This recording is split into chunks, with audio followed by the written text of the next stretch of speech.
The heartbreaking scenes of thousands of migrant workers walking for hundreds of kilometers to reach their home was enough to unsettle anyone, as we know that a strong and well-functioning India is absolutely required if the coronavirus has to be eradicated globally.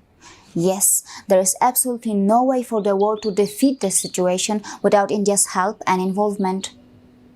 The global pharmaceutical supply chain heavily relies on India, as 25% of all medicines in the UK are sourced from India. In Europe, India accounts for 26% of generic drug imports. 40% of generic drugs taken by Americans are made in India. And India's massive pharmaceutical industry is the source of more than 50% of global demand for various vaccines. Not only that, in 2016, India was the top supplier to the United Nations with $804 million sales in pharmaceuticals and medical services. Despite that India currently has a limited number of coronavirus cases, experts say that there is a risk for a disruption in the global drug supply chain if the infection rises in India. It is obvious that India will first want to look after its own people. In times such as these, overdependence on China for raw materials might be very tricky, and that is why India has already taken the measures to increase its domestic production of raw materials for its pharmaceutical drug production. All over the world, at the front line, it is the doctors and nurses who are going to win this battle for us. From the Middle East and Europe to America, Indians are playing a key role. India is the top supplier of doctors to both the UK and the USA. Indian companies have already launched a development initiative to discover the vaccine that can contain the novel coronavirus. Serum Institute of India, which is the world's biggest manufacturer of vaccines by number of doses produced, has signed a joint venture with US company Codagenix to work on a coronavirus cure.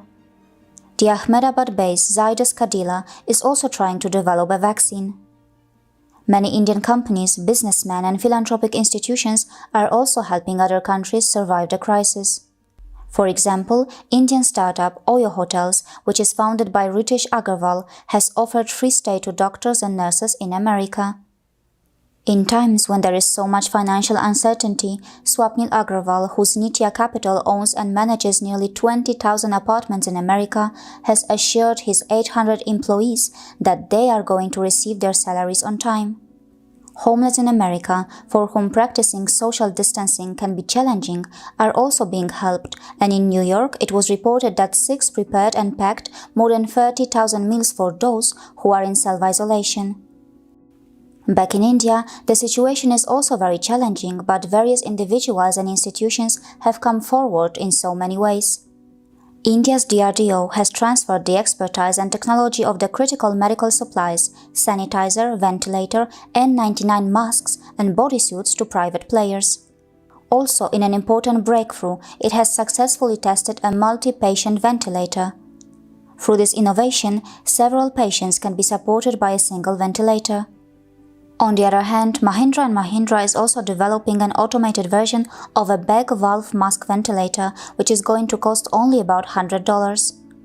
In Tamil Nadu, a startup is using drones to spray disinfectant, and a Pune-based startup, MyLab Discovery Solutions, is ready with a diagnostic kit which can screen and detect the infection within 2.5 hours. If the isolation centers in hospitals run out of space, Indian Railways have also come up with an intelligent solution to convert the train coaches into isolation wards. All of this sounds very optimistic, but it doesn't mean that it is going to be an easy ride for India. Just a couple of days ago, it was not able to successfully predict the migrant situation, and this is only the beginning. In this global fight, it is important that India looks after itself well so that it can also be prepared to serve other nations which are going to depend on India's vaccines and affordable drugs. After all, India is known as the pharmacy of the world, and it is time to rise to the occasion. See you again.